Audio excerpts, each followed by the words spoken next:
between the three different types of gameplay: the standard, the fog, and the high value.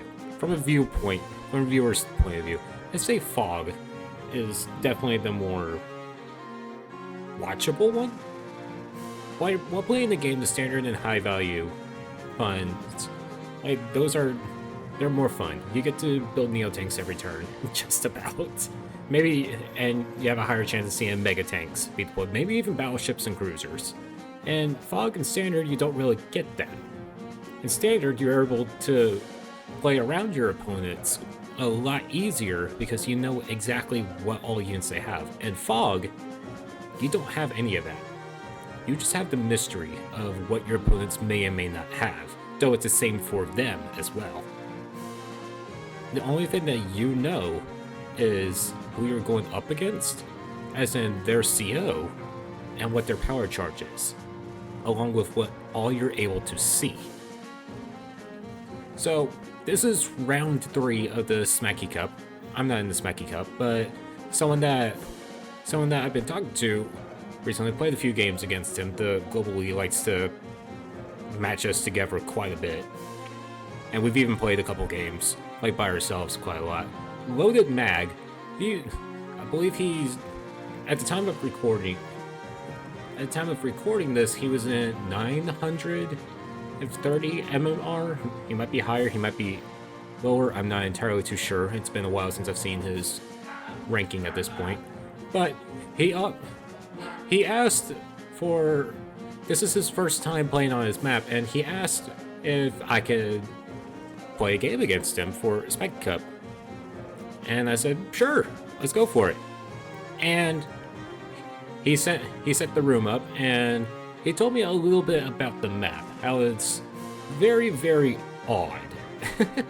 So it's a tier 2 match, but there's a few characters in tier 1 that are available. And that is, I believe, Von Bolt is one of them. Yeah, so Von Bolt is available, and Javier is available. Both of these two are typically in tier 1. Although, to be fair, this is fog, so that might drop their rankings down a bit, as high value Sensei gets dropped down. But in the typical tier 1s, Sasha and Hawk are not available. And I know in Fog, Sturm is dropped down to tier 1, I know that much as well. But he's also unavailable at this. So it's a bit of a weird limit on what COs you can pick and which ones are banned. But Hawk, I actually can see why he's banned. Frostleaf is a corner-based map. And what corner-based maps are is everything that you can possibly deploy, with the exception of one port or one airport, is all shoved into one corner. All your reinforcements will be coming from that specific place, nowhere else. Aside from one random battlecopter, which, depending on the CO, might not be as bad as, say, Olaf. So Olaf here, he's pretty average. He has no day-to-day that synergizes with anything, aside from him not being penalized within the snow that he breaks. His normal power, Blizzard, only 3 stars. It's not bad. Can definitely be used in some niche scenarios, like fighting up against Lash, and you don't want her to use her prime tactics. Pop Blizzard, and she's not going to use prime tactics at all. Anyone is going to be hesitant on using their super. Even Sturm. Well, maybe not Sturm. His is global damage. Anyone that doesn't have global damage will be a bit hesitant to pop their powers at that rate, because their movement is slowed. Everything. So, and corner-based maps, I want to say, like, global damage is the one that reigns supreme. Like, Drake, Olaf, and Hawk, specifically. Those 3 are really, really hard to go up against in this area, in this type of map. But Loaded Mag here went with, admittedly, a really solid pick, and a really safe pick as well, with Javier. And the way the Javier works is, starting out, he doesn't have a day-to-day. Aside from 20% indirect defense. So any of your artillery, any of your rockets, suddenly they just do 20% less just because he's Javier. So already, indirects are taken out. You don't have to worry about those in the slightest. But whenever he gets a calm tower, not only does he get 10% firepower, but he also gets 10% defense. Imagine getting 20% defense just from one calm tower. Oh my goodness. I think Advanced Wars 2 Sturm might not be able to handle that. and his powers, like his normal power, it'll double each calm tower under his control. His super, it'll just triple the calm tower. So he has 2 calm towers, and he pops a super, 60% firepower and 60% defense without the 10-10. Like firepower and defense that comes with every single power. Wow. That's very bad, especially on this type of map to where the calm towers are really, really close to the contested properties. There's 6 contested properties, 3 in front of each HQ, and these properties, like, it's really easy to lose those properties at that. But it can also turn into a stally type of match if another player is willing to, like, edge forward, especially in fog. That's another thing that you have to worry about. You do start with a black boat, and black boats are really, really good because they can transport 2 foot soldiers, typically 2 infantry. And since the black boat is confined to just that one space, it can still go to the port and go to that shoal with the mountain in one turn. And landers can actually go from the port to the very first spot of that shoal in one turn as well. So landers actually get a very big use in this map. Being able to make in like the vertical segment, like your strong side, instead of just down here along with just down here like on the complete other side. And in this match you're actually going to see like 2 strong sides going against each other, which is not very often that you see. Though in this map, I have a feeling it's more often than I think it is. Starting out, we got our infantry, and we also get the black boat. And you also want to get that, neutral base, which is very, very good, along with the port. Getting both of those is going to be your highest priority right now.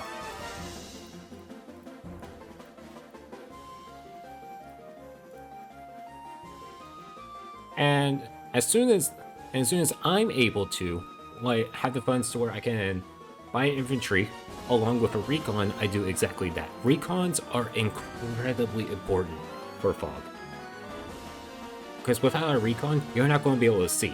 This map only has 4 mountains. Yeah, only 4 mountains, and they're off to the sides. So your best bet for vision is going to be recons. Anything else, and you're basically asking for yourself to get ambushed at that point. So have your recons ready, like one in the top, one in the bottom, and maybe one in the middle. But in this map, nothing really happens in the middle anyway, because all the contested properties are down on the sides, like right by the HQ and the comm tower. So you can get away with not having anything in the middle, but don't rely on that, because you can have your opponent front switch pretty easily, because there are a couple forests within the middle. And right here, instead of waiting for this one black boat to get 2 infantry, load the mag over here. Go ahead and just lets it go with just the 1. And you see over here, granted, I did start with an extra infantry, but you want your black boat to transport as many as possible.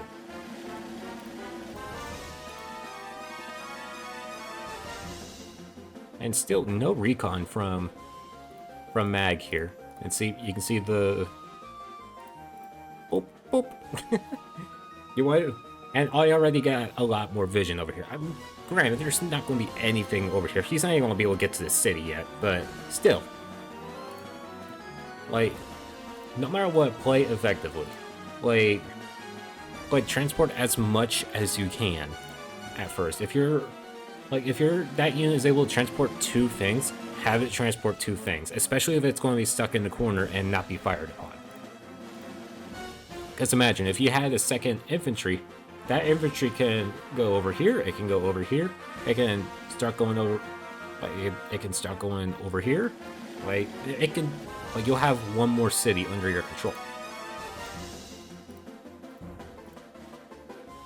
And every little bit of funds help.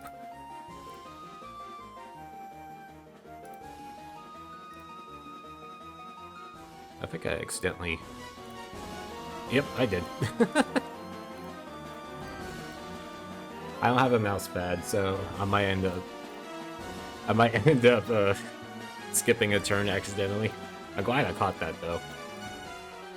But instead of opening up with a recon, he opens up tank, and this is a bit of a risky move. So tanks, they have 3 vision on them, which by itself is actually pretty good for an attacking unit. It's actually really good. But you always want that coveted 5 vision that you have. Like, Sonya can get away with just building tanks, since she gets +1 vision on everything. She can get away with that, but even she's going to get recons from time to time. Like, never skip out on building recons.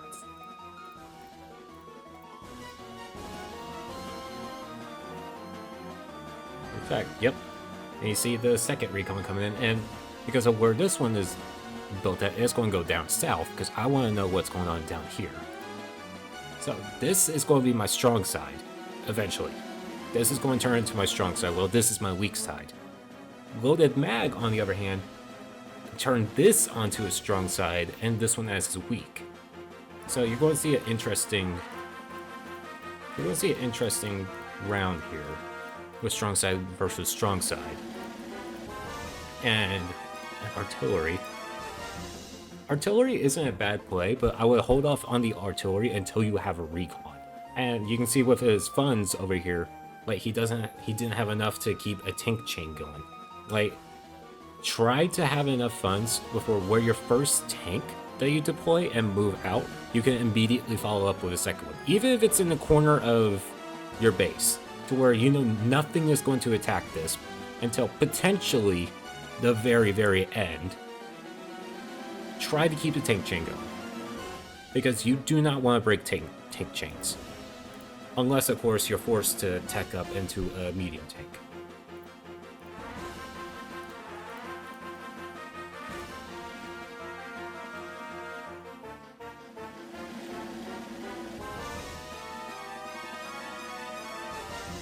You can see we got 2 infantry here ready for next deployment for a black boat.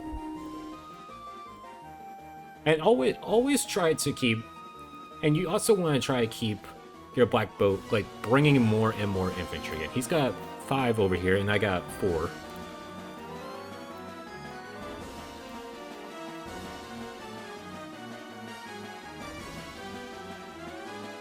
Yeah, let's see. And he finally gets a recon. A bit late for my taste, but at least he brought it out. Like, and this is the type of map to where nothing's going to be going into the middle for a few turns. So you can get away without building a recon, but when you're 2 vehicles in, 1 or 3 vehicles in, the first 2 need to be a recon, not the 3rd. And you can see that I already built some anti-air up here. It's day 7, and you actually start with the airport super duper close, like 2 turns away from your regular base because of this river. Yeah, I'm expecting a Battlehopter. They can go over the rivers and through the woods, like no trouble at all. Where that tank is going to take a few turns to even get out of there.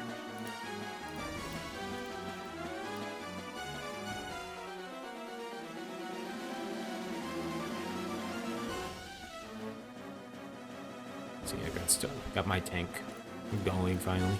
Until I can... So, for a little bit, this is going to be my strong side. Like, up north, that's going to be my strong side. For a little bit. Until I get a lander. Then that's going to start being my strong side down south. Yep. battlecopter.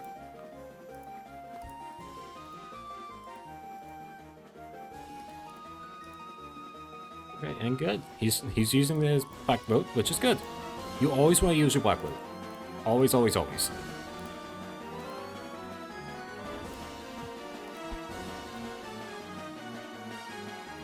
Yeah, I believe it's just the one interaction. And that's it. And already, just because I used that black boat, I'm already getting 3 of the contested cities down on my weak side at the moment. 3. Like, all 3 of them. That's incredible.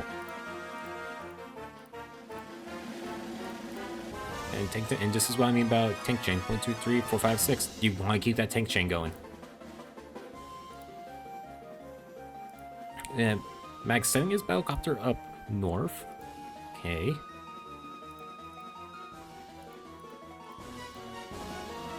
And this one was a bit of a risky move. Yes, he does actually see the recon, and with his vision, he doesn't see anything else. And there isn't anything else down here. But it's still a risky move because he's revealing that he has a tank there. Like, and you don't want to reveal your hand like that, like super duper quickly.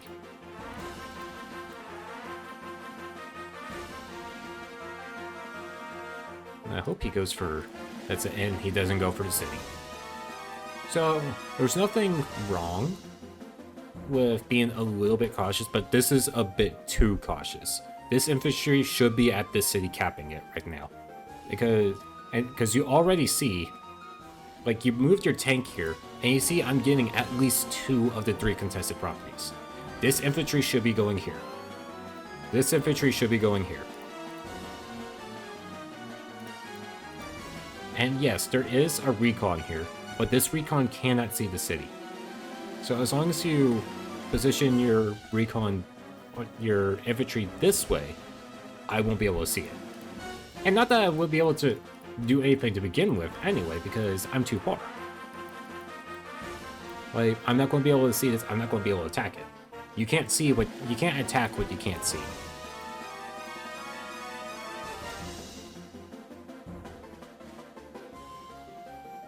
And this infantry, good. This infantry is going here, and this infantry is going to be going get this airport. You do actually want to get that airport because it's actually in a decently good place. Like, there's a reason why it's blocked off with those pipes. Boom, boom, boom. There's the half of the contested cities under my control. And so long as those cities are under my control, I will have a 3,000 more income compared to him if he doesn't get these 3 cities. And right now, it's already 14 to 18. There's already 8,000 difference. And I'm getting 2 more cities next turn, but he's only getting the 1. And this turn, you already see the lander.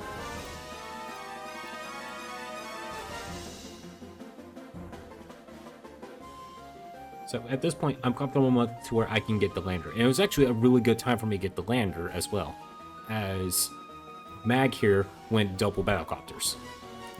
So that was lucky on my part.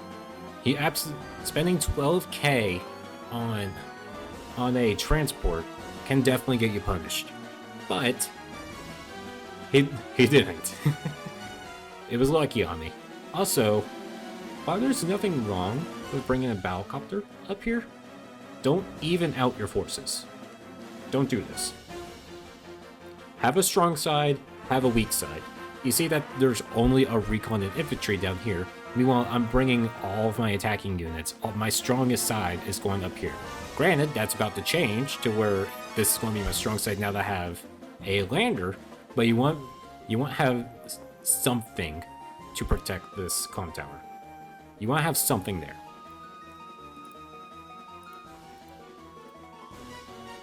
And this infantry should have gone up. This infantry should have gone up right here.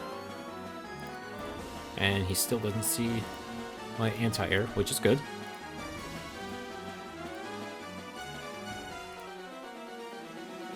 So there's no reason for 3 infantry to be in the back. And there's no reason why this infantry should have just scooted over right over here when it could have just gone right here. and start capping the city.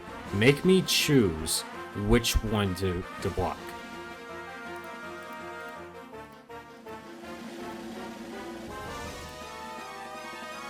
And then 5k on a transport copter. Interesting choice. Transport copters can be pretty decent, especially if you like start building mechs. Mechs aren't that great on this map because this map is super big, but they do. But infantry and mechs, when you do warrant a transport copter on this map because all the bases are like shoved in a corner.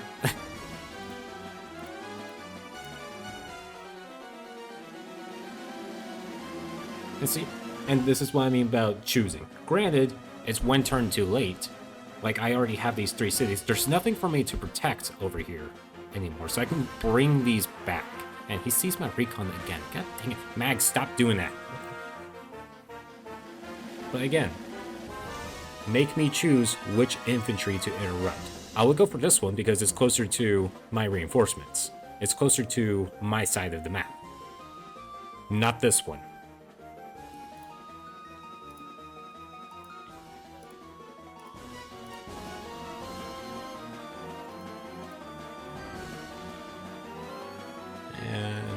Go ahead, position him in the woods, and I start capping my com tower. And I'm a little shocked that Mag hasn't begun capping his com tower yet, because there's no infantry in the area.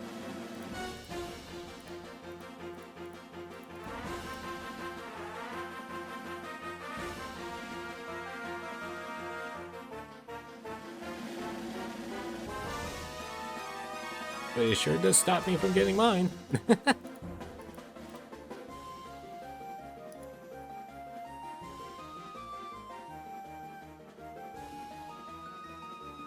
And he's being super cautious with this battlecopter, which I do get. It's actually a good thing that he is being cautious because I do have an anti-air here. Not that he knows it's there, he just suspects. But he is definitely doing the right thing. You don't want to show that you have a battlecopter. Battlecopters, you're supposed to take your opponents by surprise. You don't like you're supposed to say, "Hey, I have a battlecopter here. I'm going to attack this tank now." Oh, your tank is at 4 health right now, and I'm still fine. I got a full health battlecopter. Okay, I'm going to bring it back now. Goodbye. That's what you want to do with your battlecopters, and he's doing good on that aspect, but you've been a little too cautious with it, I should say. Especially when you have 3 battlecopters here. And I don't think I have a single one yet. No, I do not. And here we go. 1 tank, 2 tank, and now I got 2 tanks on the front lines and on my weak side. And I'm going to start having that as my weak side. And pay attention to, and every turn, definitely, or every one of my turns, definitely pay attention to the black boat and the lander working in sync. Because now that the black boat's here, these 2 infantry are going to go on the black boat and they're going to go right here.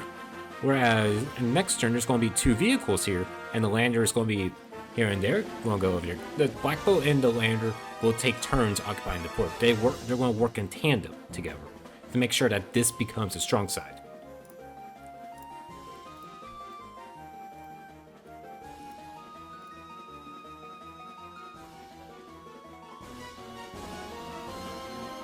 But now it's gotten to the point where I can't quite ignore, and I'm feeling comfortable like advancing forward because I got 2 tanks over here.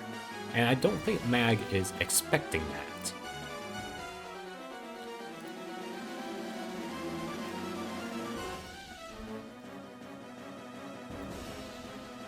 And he just now starts capping his comm tower, which, my goodness.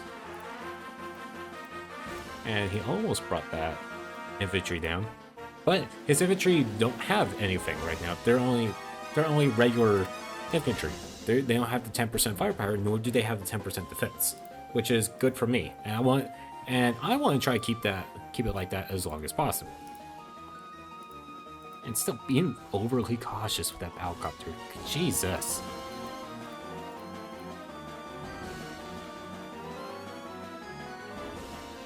Nice little boost with the infantry there. And tank, helicopter tank, fortifying the position down here, which is good.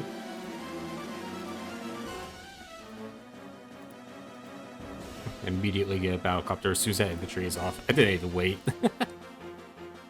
Yeah, but now my battlecopters are starting to come in. And this battlecopter is covering this like my vehicles beautifully. I love that. And I see that he's starting his captures like, no.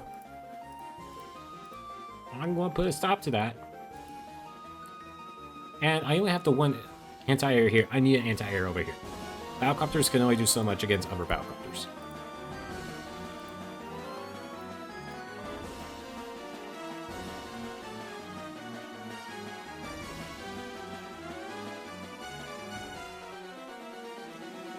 And with that tank there, infantry aren't going to do anything. So wisely he pulls back. I'm good on him. Very good on him. And he's still trying to capture this comm tower, which, very good. You definitely want to try to get that comm tower. You are Javier. And brings the battlecopter in. There's not much I can do against it. There's nothing I can do against two comm towers. But I do see that he does actually have a battlecopter now.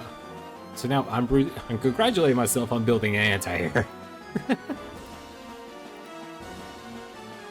But I don't want him to get it, so I'm delaying this by one more turn.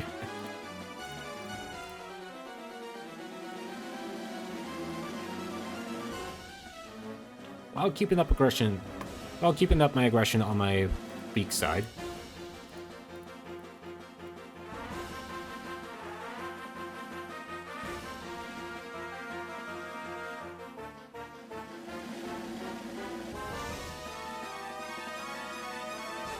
And put all my forces to a point where my anti-air will cover every single one of them, except for one.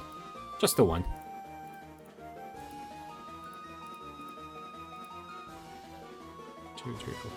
Yeah, this recon doesn't see anything over here. He's blind to the force that is over there.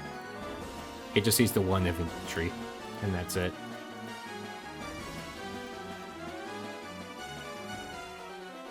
And I believe this map allows 70 units? Yes, it allows 70 units. So, right here, I think he should have joined forces. I do think he should have joined like some of his infantry together. Guarantee that he gets it next turn. Because getting the comm tower as Javier, that is one of the most important things that you can possibly do.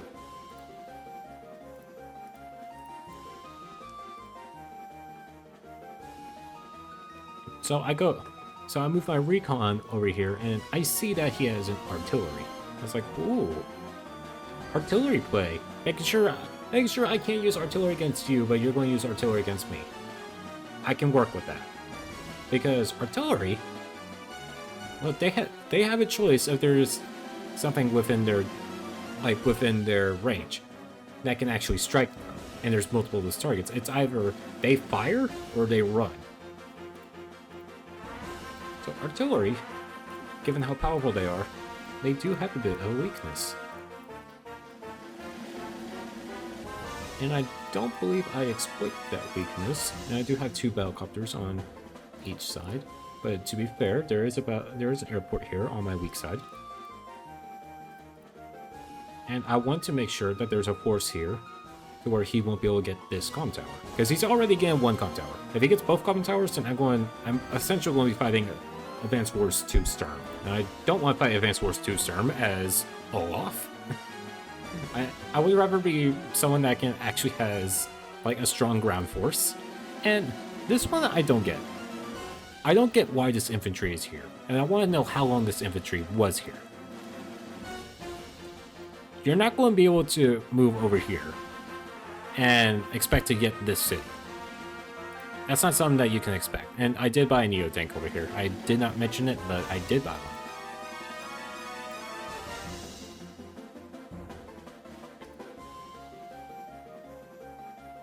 but I don't understand the point of this infantry up here. This infantry will be much better off being over here with the rest of his comrades, like with the rest of the military. And Mag, hilariously enough, also buys a Neo-Tank, but here's the difference.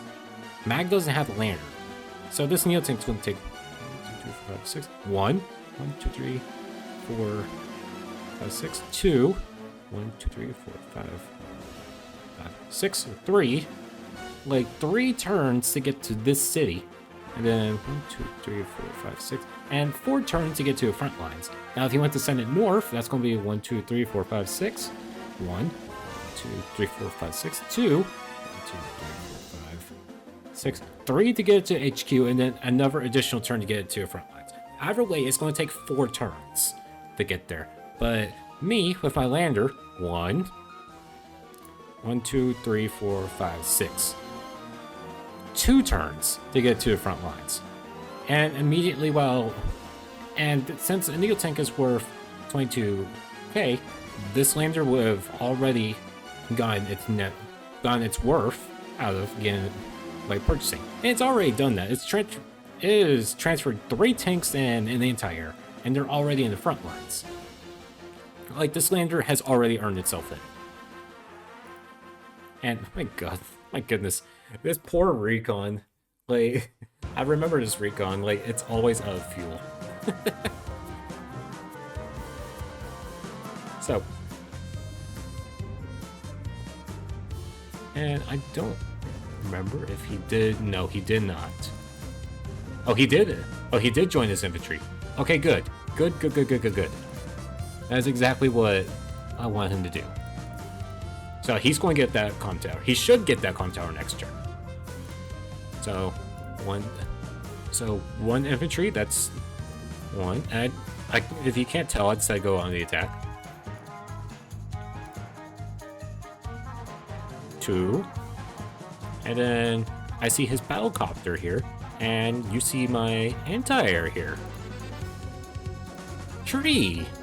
And goodbye, battlecopter. That anti-air has already earned itself in, because battlecopters cost 9k, anti-air only costs 8. I believe that's the rest I can do with wall breaking, but I can get some nice damage in on that tank.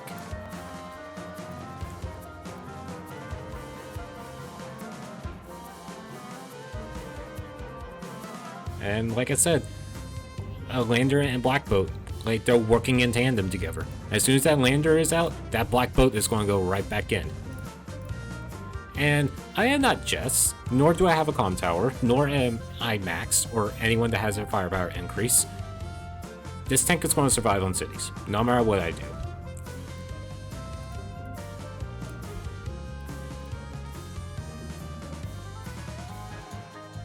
But I start getting my comm tower, finally.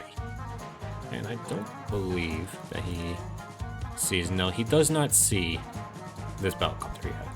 He only sees the battlecopters down here. I don't think he knows about this one. Or this one. Battlecopters or any aerial units, they do not get hidden by a forest. So don't make the same assumption that I did on my first fog game, to where battlecopters are hidden in woods. Don't do that.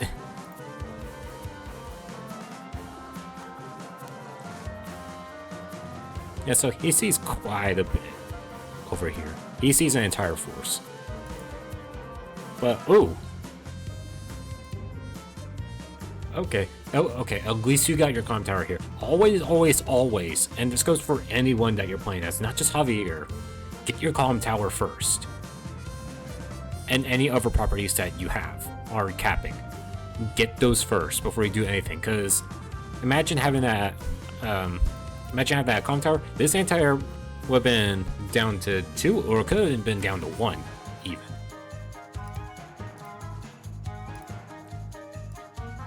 Because it may not be a big difference, and he did get it immediately, but 75 to 84, that's 2, so he had a, so, and then if this was 1, that would have been a guaranteed 2, maybe a 1 HP anti-air there, because I had no defense there. But instead, it's a 3 HP. It's the worst possible scenario at that point.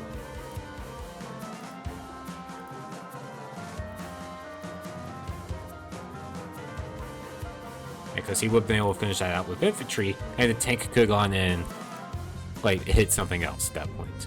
But that's pretty much all he's going to be able to do down south, is the thing. And I knew about his artillery before, but now I definitely know about it because it fired. And like I said, one Neo tank number 1, like 1 turn.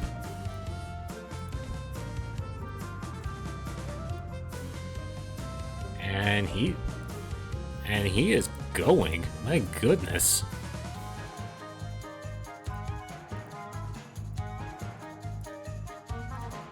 And okay, getting that infantry up north. Okay, good. Good.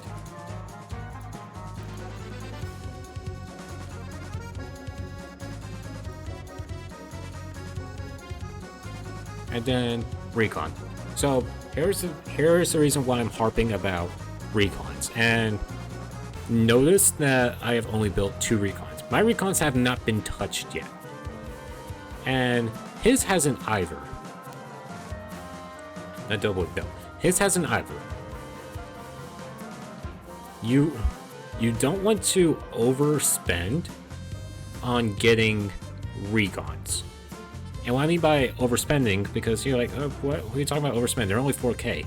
That's an entire base to where you can begin a tank or entire something that can harass a lot of different units instead of just a what you call it, instead of just infantry and mechs. And mechs on the returning fire is actually going to cripple that recon as well. It's going to bring it down quite a bit. Like, recons, they're not great at attacking. Like, I don't even care if you're Javier with your power activated. Recons aren't going to do a whole lot as an attacking unit. So, it's good to have vision, I agree, but don't overdo it. So, 2 to 3 recons, that's the most that you should ever have. And 3 recons on this map, I think that after playing the game, I think is a little bit too much. I really do. Now, if you're setting it up here because, well, you kind of sacked your recon a bit, or potentially sacked it. I don't remember if I did anything about it. If you're setting it up here, okay, but you shouldn't have attacked with your recon. Attack with your recon only if you know that it's going to come out unscathed. And this infantry is still up here. How long does that infantry go here? I saw that infantry go in the forest. I even questioned him about it, like making a joke that I was going to see Bigfoot, and he said that infantry's roasting marshmallows. Oh, I want marshmallows. And first thing I did, clock tower. Okay, good.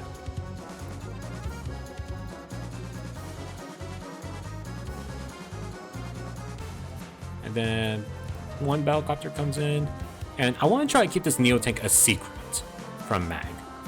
He's not going to expect a Neo tank down here. Not yet, at least. Especially not this quickly. I think he might be questioning how I got so many forces down here when I have quite a bit over here. He might be questioning that. But at the same time, yeah, my anti-air went down. I'm getting 2 battlecopters. Not battlecopters, I don't care. Or 2 anti-air. Maybe that's a little much, but I want those. And almost. I think 1 more infantry. Yep, 1 more infantry.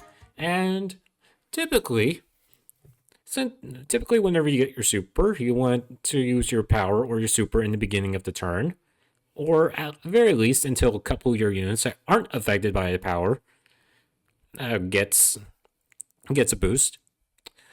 Olaf has no such restrictions. 20% of Mag's army has gone right then and there.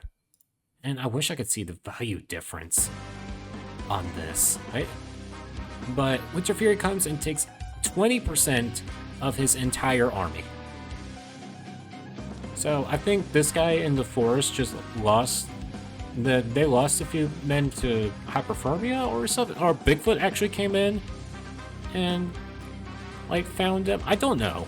I don't know what happened to that infantry. But recon. And then do I get one coin flip? I won the coin flip. Typically I always lose that coin flip when it's a 1-1 infantry going against each other. But I do have max level tanks right now because of my power and the comm tower, which means I can actually go and do stuff.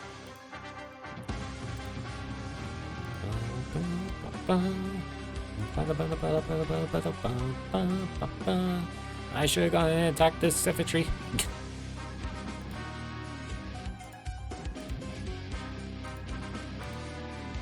Oh well. I do quite a bit of damage over here at the very least. To the point where he's got 2 tanks down here. Well, 1 tank actually. 1, 2, 3, 4, 5, 6. This tank can only strike this infantry, so this tank is not a threat. This tank, 1, 2, 3, 4, 5, 6. This tank is also not a threat. This tank can be a threat. This artillery, I can shoot at infantry. That's fine. But my recon is safe. First turn, it's not going to get destroyed. And here's the great thing about... Oh, and allow me to come get that biocopter snipe real quick. Thank you. At 1 HP. Ugh, dang it.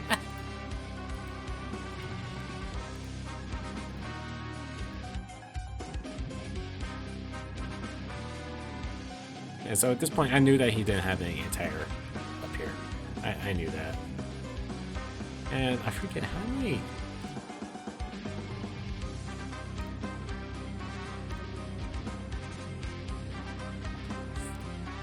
Oh, that's actually spoiling. I think that is the entire thing. But I knew that he didn't have any anti-air up here, because this is the strong side. He's not going...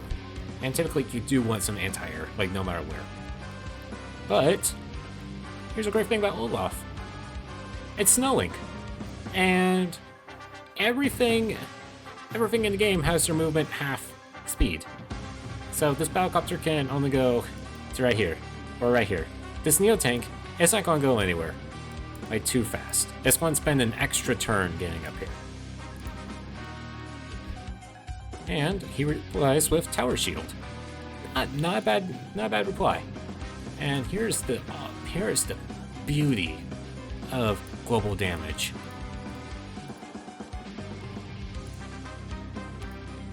You have to spend so much doing that. And this Neo tank is not cheap. That's 22k, and 20% of that's a lot right then there just for repairs.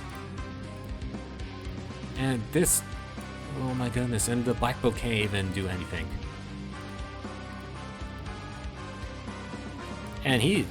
And the Tower Shield is definitely a good thing, and he did actually respond with something pretty good.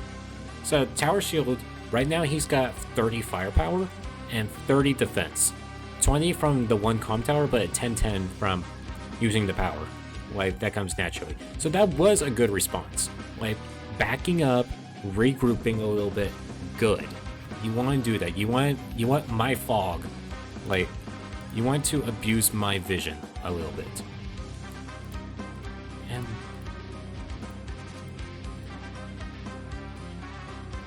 And look at that. All he had left was... Okay, well, he bought a battlecopter here, but all he had left after a battlecopter was 4k. He can only afford infantry. Meanwhile, he has 24k like coming in. That's gonna hurt quite a bit for his build order. Meanwhile, I'm undeterred. Yes, because I built 2 battlecopters, an anti-air, and 2 infantry, like that last round. And granted, I do save up for each round. I will say that. But now it's time to just clean up the stragglers. And I'm going to start capping his comm tower here. And right now, he's in a bad area. And this is the one weakness when it comes to this place. This airport can get blocked by a single infantry, and that's not the best.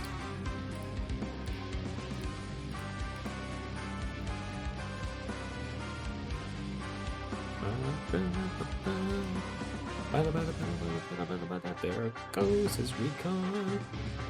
You got no vision over here. Yeah, I am not deterred about anything that's happening over here in the slightest.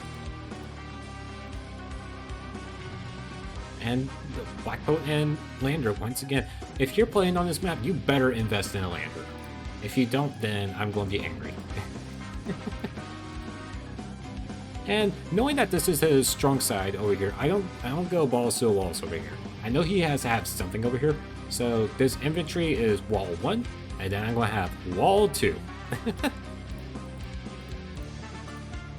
Especially with battlecopters, like potentially coming in, because I know he's going to have battlecopters coming down here, and well, I know because I see them. So I'm immediately going to bring them back to where these anti-air can catch up. Battlecopters, if you have not noticed, like they are very, very good on this map.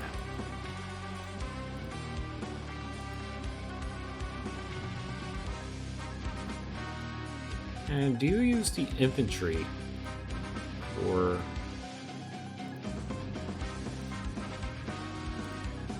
Okay, you use the tank for that, which is good. And infantry to take that, which is also good.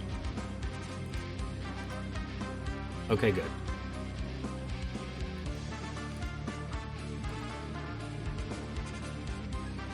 Personally, I would have loved to see this battlecopter come in and deal with this infantry. I would have liked to see that, because yes, this battlecopter can come in and harass the battlecopter that would have been over here, but we are right next to Mag's airport, and I'm not going to go with like willy-nilly over here unless if it's a cheeky move like this.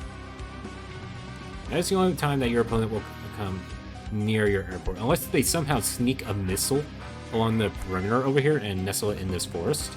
Which 1, 2, 3, 4, 5. Yeah, that is something that your opponents can do, except for Max.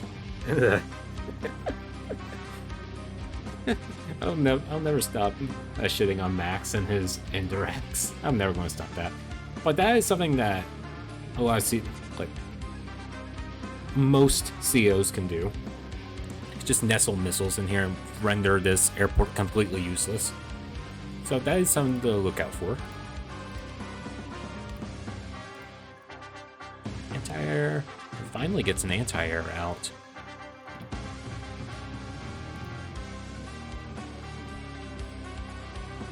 And the Neotin can take one extra turn to stay over here. So it's not even at the HQ yet. Like, it's not a threat. Not an immediate one, at least. 1, 2, 3, 4, 5, 6. It can strike this tank, but as long as it's like as long as my ground troops are outside of this reach, then I'm good. But I have no idea about this Neo tank. Just as Mag here has no idea about mine. And right now, I'm just doing some cleanup.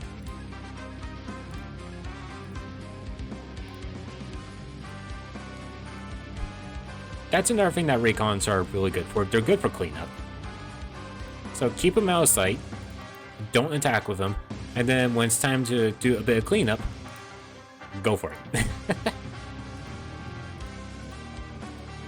And the anti-air has joined the fray. And go back to capping that city. Like, you want to cap while you attack.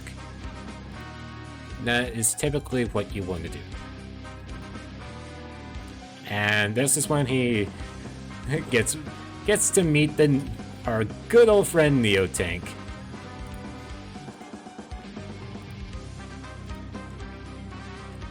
Two, 3, 4, 5, 6. I think I see this because of I see it because of the infantry.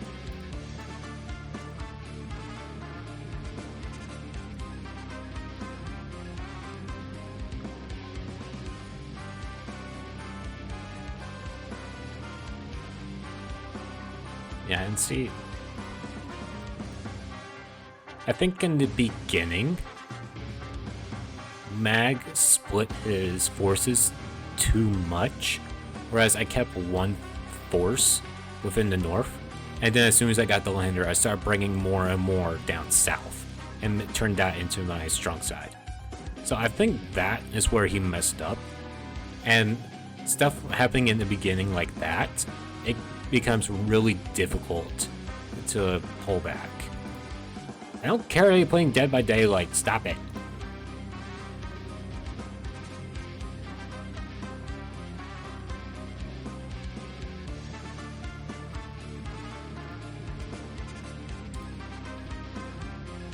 And then Tower Shield. So let's see what he does with Tower Shield. And once again, attacking with the Recon, making himself known. But by doing this, with the movement that he just did with his Neotank, he gave me clear vision of it.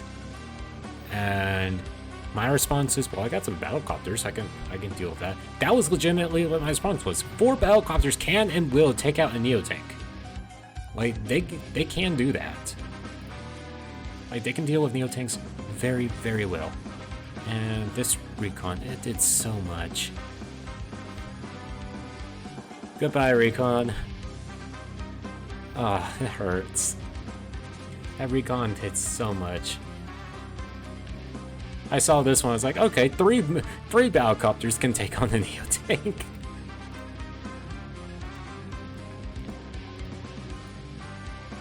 And Bomber. Ooh, boy. Bombers are very, very good responses to Neotanks. They cost just as much, but the Neotanks can't retaliate against bombers. That's even if they survive. And a Javier Bomber,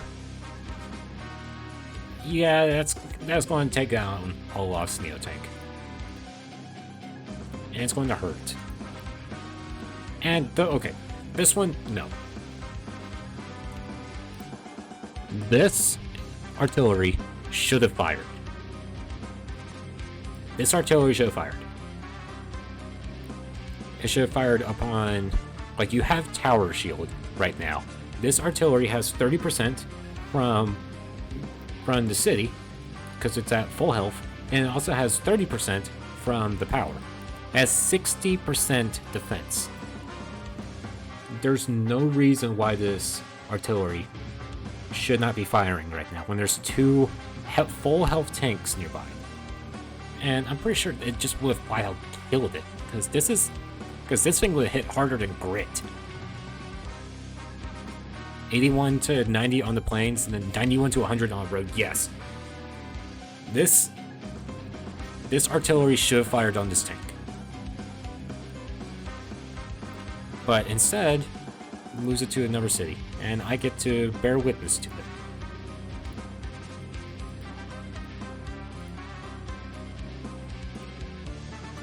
Alright. Day 19, my turn. So,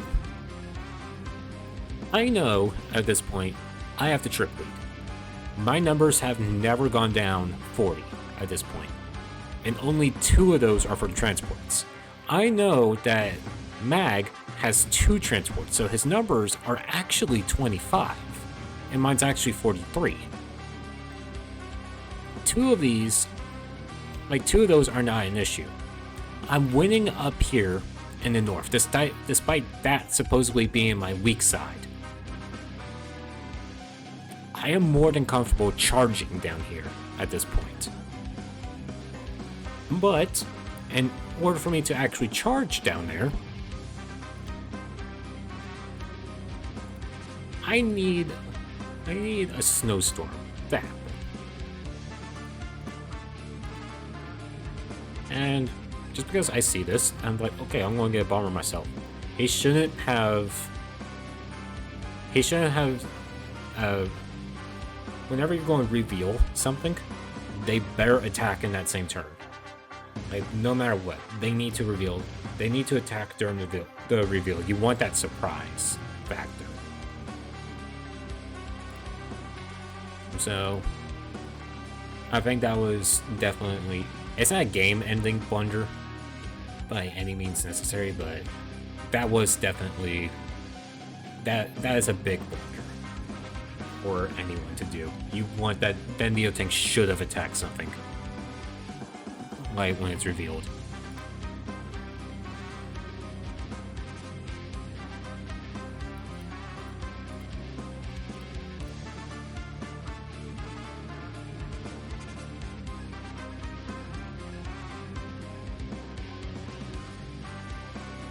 And look at this. 8 HP, like, artillery being fired upon a full health, 10% firepower Neotank. It still held on with 2 HP. That's just how powerful Javier is with his comm towers. It is ridiculous. And see, 1 cap, 2 cap, attack while you're capping.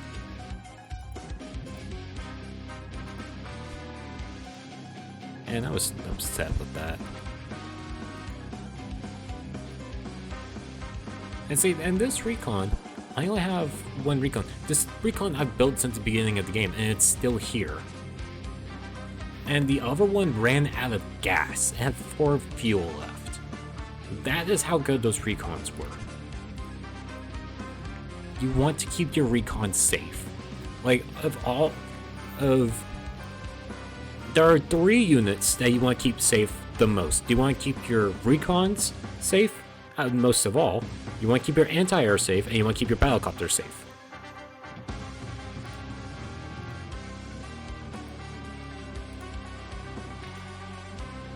And Winter Fury comes in, and it's a mean one. You got Neotank over here, you got Bomber right here, you got your Black Boat over here, some infantry. Okay, maybe it's not as mean in the recovery department, but this bomber isn't going to go anywhere. It's not. It can move 3 spaces, but those 3 spaces, both of my anti-airs are going to be within reach. That bomber is screwed. And even if it wasn't, it's still couldn't do anything over here, because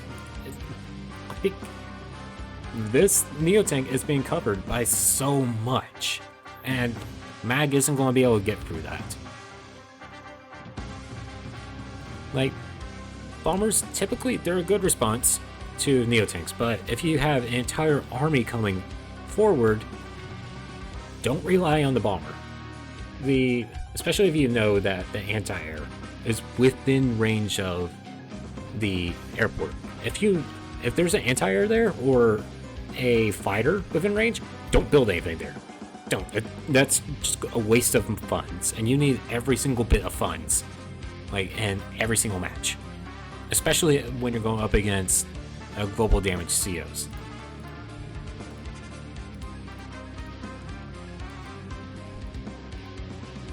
And this battlecopter, it's not going to be able to do anything, but it can block. Moves the Neotank, fires with the Neotank.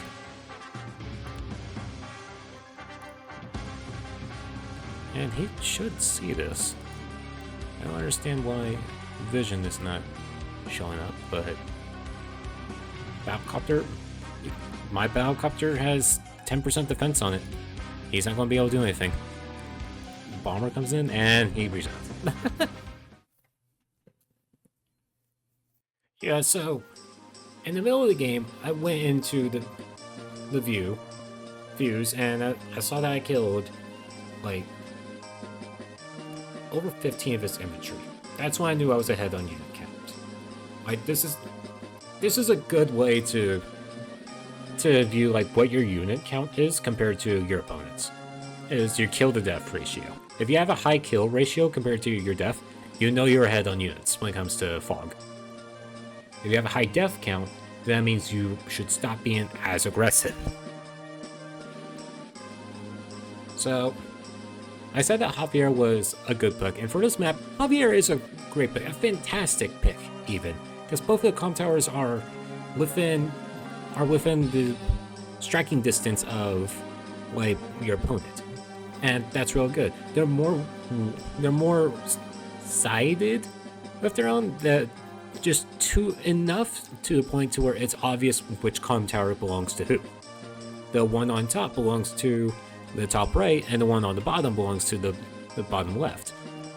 But they're close enough to contested territories that your opponent can get both of them. And if Javier can get both of them, he's in a really, really good spot, and that usually means that he's winning.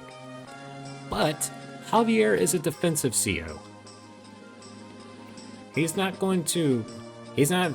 CO that typically likes to charge ahead. Olaf, and this goes for Drake and Hawk as well, they are defensive COs, but not in the same way. They're snowball COs. So they just get more powerful as time progressive. They're going to be more powerful on day 20 compared to day 10, just because of the units that they have on screen that your opponent has on screen, and the global damage doesn't care what unit it is. It's going to take 20% of it. It's going to take 2 health no matter what. And as long as it takes that 2 health, sure, Neo tanks, they still have that bite. The bombers, they still have that fight within them. Battlecopters even. But it's just not as much. And when they're on top of something that'll repair it instantly, that's 20% of the funds right there. You're spending 10k on one battlecopter at that point. You're spending 25k. You're spending a mega tank to get a neo tank. The cost matters a lot. And the fact that Olaf can just slow everything down on the... that only adds to his power. A lot. And I can see why Hawk was banned on this one. I really can. Because it's not the 10% firepower that he gets, which would turn into 20 with the comm tower. No, it's the Black Storm. That is the reason why Hawk is actually banned on this one. Because corner maps, the CO that is the global damage CO, typically they're going to be the ones to win. So, and second thing, I really would have loved to see a lander come out from Mag. Mag is not a bad opponent. He's actually pretty good. And there is actually a bridge gap between 800 level players and 900 level players. 800, they'll fire, they'll take bad engagements. With 900, they'll actually stop and look at the engagement and say, is this actually worth it? And Mag understands that concept compared to quite a lot of other players. Yeah. So since he understands that gimmick, he's instantly jumped up. So I'm trying to think of anything else. The lander was definitely the biggest issue, I have to say, because both of the strong fronts meeting together, that's not something that typically happens, is the thing. But because I was able to get my reinforcements a lot quicker than Mag, I was able to overpower him in the bottom. So, but imagine if he had a lander of his own and he was just reinforcing the tops just as fast as I was reinforcing the bottom. It got to the point where I was debating on getting a mega tank down there. That really would have thrown him off. But beginning of the game, I think having a small force defending your comm tower while you just get more and more troops down in the south, at least for player 2, just get more and more on your weak side, turning that into your strong side all of a sudden. I think that will throw your opponent off if they're not expecting it. And not only that, but you can also get their comm tower fairly easily if you do that. One thing I would say when it comes to Winter Fury, Tsunami, and not Tsunami, but Typhoon, and the Black Storm, even though it is taking away 20% of your army, and I'm saying this full well knowing that I struggle against global damage myself, don't give up your position. Because there were plenty of times where you've pulled back, or Mag pulled back, and gave me land. And he's done this, like, and he did that, like, the time that I popped it.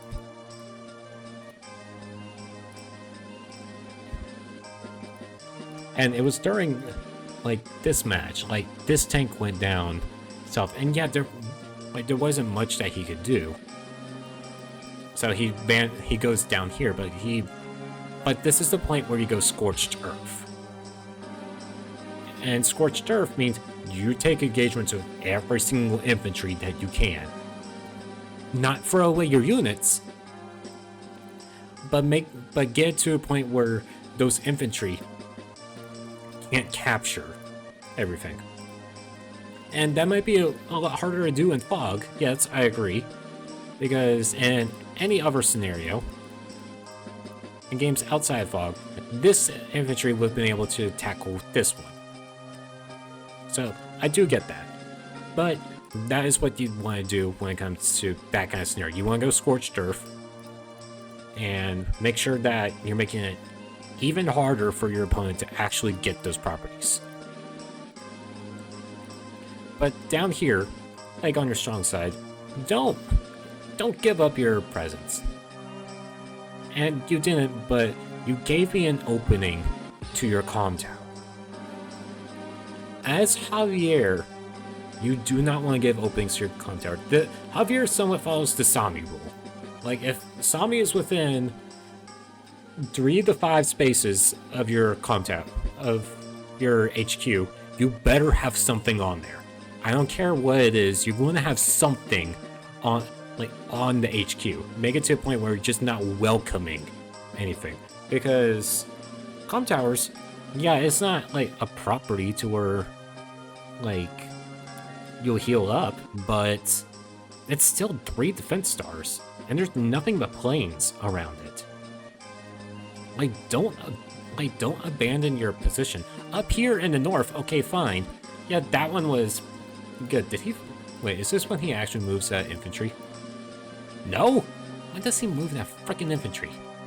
That turn. Okay.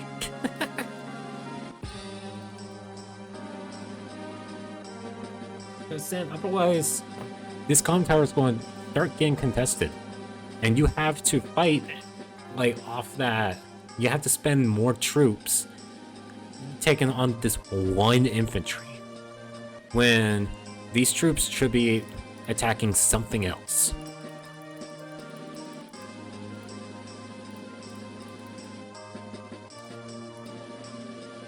And I'm pretty sure this artillery only fired on, like, the one infantry this entire round. Mag was very passive with this artillery, in my opinion.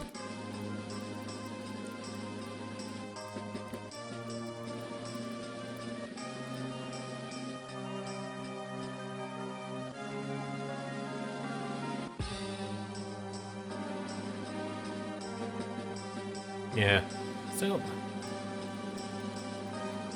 But that's my whole thing with this, is don't abandon your position. Because once you abandon it, it's going to be a lot harder to get that position back. Even if it's your properties. Like, because you're abandoning right back down, and yeah, your opponent won't be able to heal off of those properties, but it's still 3 defense stores, and they can pull back other units and set down, like, a tank or something. A neo tank even, a mega tank. Imagine how hard it is to take those things off when it could be yours on there instead. Don't abandon your cities. Otherwise, you're just going to have... Otherwise, they're going to be contested all day long, and you'll eventually lose them. But that, I believe, is all I have for this one. And how much was it? He generated more funds than I did, but only about like 2,000. That's pretty good. But he didn't kill like nearly as much as I did, though. Is the main problem.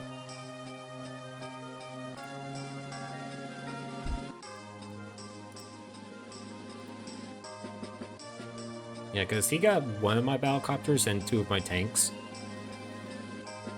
1 recon and 1 anti-air, but I got 2 of his recons. His artillery. 7 of his tanks and 5 of his battlecopters. And I also need to see this. Build some anti-air. You only built 1 the entire time. So, a bit passive, I will say. I'll say that Mag was very passive this round. Like, some caution is good. Too much is a problem. So, definitely err on the side of a bit cautious, but when you see an opening, take it. And here's also the thing.